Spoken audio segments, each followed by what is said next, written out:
नमः संभवाय च मयो भवाय च नमः शंकराय च मयस्कराय च नमः शिवाय च शिवतराय च।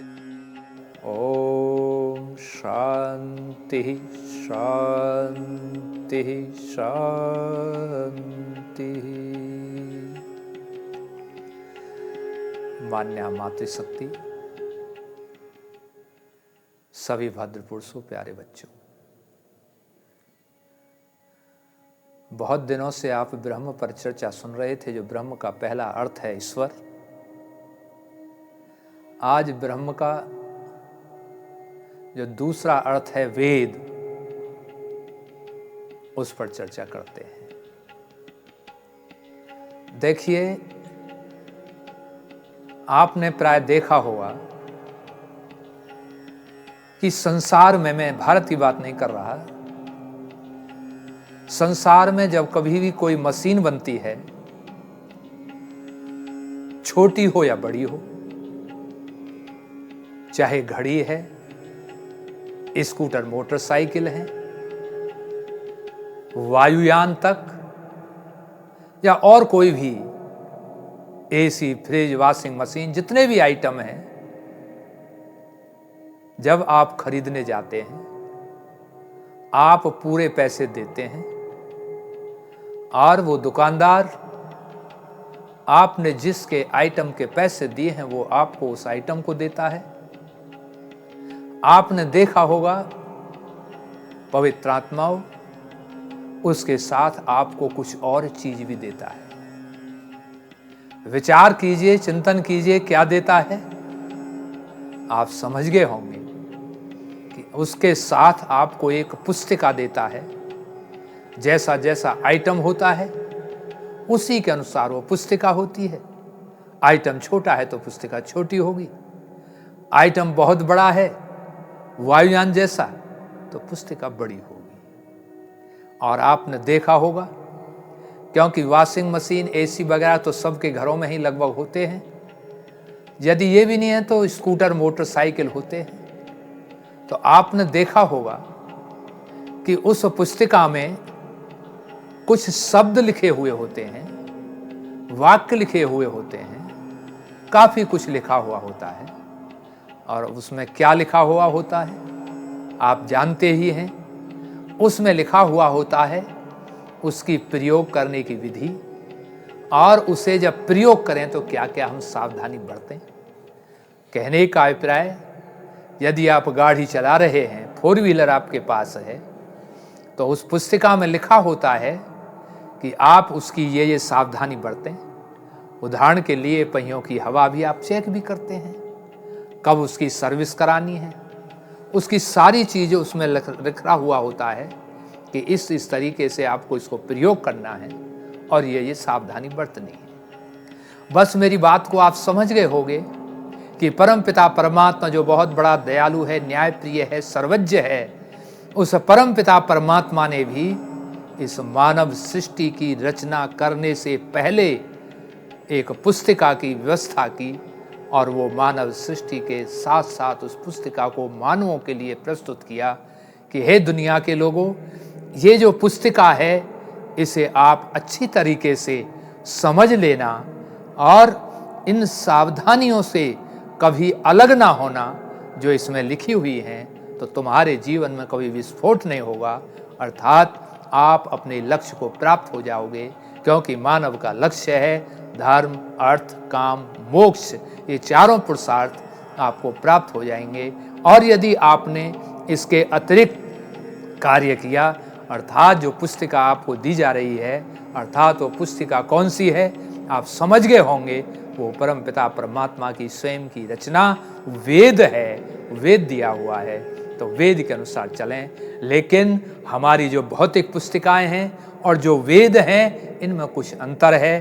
क्योंकि जो भौतिक पुस्तिकाएं हैं वो एक मानव के द्वारा, अर्थात इंजीनियर्स लोगों के द्वारा बनाई हुई होती हैं। लेकिन जो पुस्तिका वेद है, जो निर्देश पुस्तिका वेद है, वो परमपिता परमात्मा के द्वारा बनाई हुई है, लेकिन उस परमपिता परमात्मा के द्वारा बनाई गई हुई जो पुस्तिका है उसमें अनेक सावधानियां लिखी हुई हैं, लेकिन अनेक सावधानियों में से यदि एक मंत्र के रूप में आपने एक सावधानी को भी अपने जीवन में व्यवहारित कर लिया तो जीवन में कभी विस्फोट नहीं होगा। इसीलिए वेद की अनिवार्यता जीवन में है और इसी बात को ध्यान में रखकर महाराज मनु लिखते हैं, बहुत सुंदर बात लिखते हैं,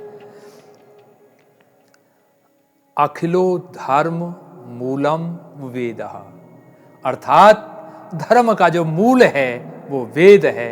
अर्थात हे दुनिया के लोगों, वेद के अनुसार अपने जीवन को व्यवहारित करो। और मनु महाराज तो यहाँ से आगे भी कहते हैं, वो कहते हैं कि हे दुनिया के लोगों, संन्यासेत सर्व कर्माणि वेदम एकम न संन्यासेत, अर्थात हे दुनिया के लोगों, चाहे तुम सब कार्यों को छोड़ देना लेकिन केवल एक वेद के द्वारा अपने जीवन को व्यवहारित करने वाली बात को मत छोड़ना, अर्थात वेद को अपने जीवन में अवश्य रखना। और यदि हम चाणक्य की बात सुने तो चाणक्य ने भी बहुत बढ़िया बात कही है।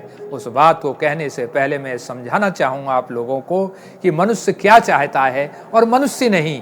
यदि हम देखें तो संसार के जितने भी प्राणी हैं वो सुख शांति और आनंद चाहते हैं, और सुख शांति आनंद चाहने के लिए वो नैतिक और अनैतिक न जाने क्या क्या कार्य करते हैं। तो कहने का मेरा अभिप्राय ये है कि नैतिक कार्यों के माध्यम से भी सुख शांति और आनंद प्राप्त हो सकता है, लेकिन वो किसके माध्यम से प्राप्त हो सकता है। तो चाणक्य कहते हैं, बहुत सुंदर बात कहते हैं, चाणक्य कहते हैं, सुखस्य मूलम धर्मः, अर्थात सुख का मूल धर्म है।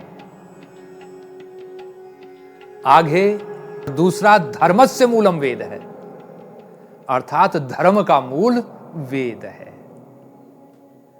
वेदस्य मूलम ईश्वर है और वेद का मूल ईश्वर है।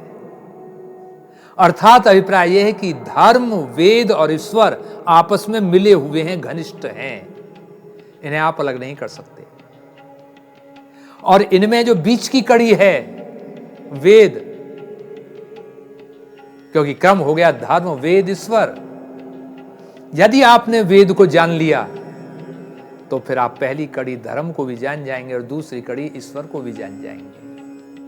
कहने का अभिप्राय यह है कि हमारे जीवन में वेद का बहुत अधिक महत्व है और इस वेद को अपने जीवन में निश्चित रूप से हमें उतारना ही चाहिए, वेद से नेग्लेक्ट नहीं होना चाहिए। अब यहां पर मैं वेद का एक छोटा सा उदाहरण दे रहा हूं, एक छोटा सा मंत्र का 1/4 पार्ट दे रहा हूं, आप देखेंगे कि जीवन में कितना आनंद आएगा। ऋग्वेद के 10वें मंडल में एक मंत्र खंड आता है, बहुत छोटा है, उदाहरण के रूप में देता हूं। एक वेद मंत्र का 1/4 पार्ट है, वो है मनुर्भव जन्या दैव्यम जन्म। विचार करना, मनुर्भव जन्या दैव्यम जन्म, अर्थात वेद कहता है कि हे दुनिया के लोगों, मनुष्य बनो, बात नंबर 1। दूसरी बात, दिव्य गुणों वाली संतान पैदा करो, अर्थात दिव्य गुण वाला समाज पैदा करो, प्रजा पैदा करो, दोनों अर्थ होंगे इसके, 2 बात।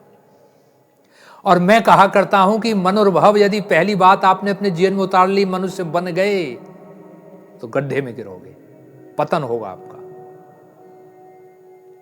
और यदि पहली ना की दूसरी कर ली आपने, अर्थात जन्या दैव्यम मनम, आपने दिव्य गुणों वाली संतान पैदा करी या प्रजा बनाई, तो महागड्ढे में गिरोगे। अब आप सोचोगे कि बात तो दोनों ठीक है, पर इसके करने में गड्ढे में क्यों गिरते हैं और महागड्ढे में क्यों गिरते हैं। पवित्र आत्माओं, कहने का मेरा अभिप्राय यह है कि यदि आप दोनों को साथ साथ करके चलोगे तो इस संसार सागर के दुखों से अलग होकर उस परम तत्व मोक्ष रूपी आनंद को प्राप्त हो जाओगे।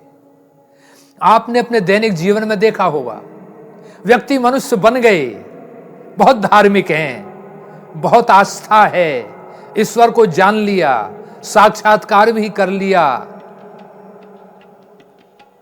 लेकिन यदि उनकी संतान दुष्ट है, दारू पी कर नालियों में पड़ी रहती है, व्यभिचार में जेल में जाती रहती है, तो मानव प्राणी होने के नाते वो सुखी नहीं रह सकता, वो दुखी रहेगा। और आपने देखा होगा, यदि किसी व्यक्ति को दुष्ट है, सारे ऐब हैं व्यभिचार आदि, और उस व्यक्ति ने अपनी संतान को बहुत श्रेष्ठ बना दिया, विद्वान बना दिया, तो वो व्यक्ति महागड्ढे में गिरेगा, क्योंकि अपना तो सब कुछ रहा ही नहीं। तो कहने का मेरा अभिप्राय यह है कि हम अपने जीवन को वेदानुसार बनाएं। अगले दिन जो चर्चा होगी वो एक वेद मंत्र को लेकर होगी कि वेद मंत्र के अर्थात वेद की क्या खासियत है। एक छोटा सा वेद मंत्र को लेकर चर्चा होगी वेद के टॉपिक के अंदर ही। यहीं पर मैं अपनी वाणी को विराम देता हूँ। ओम शांति।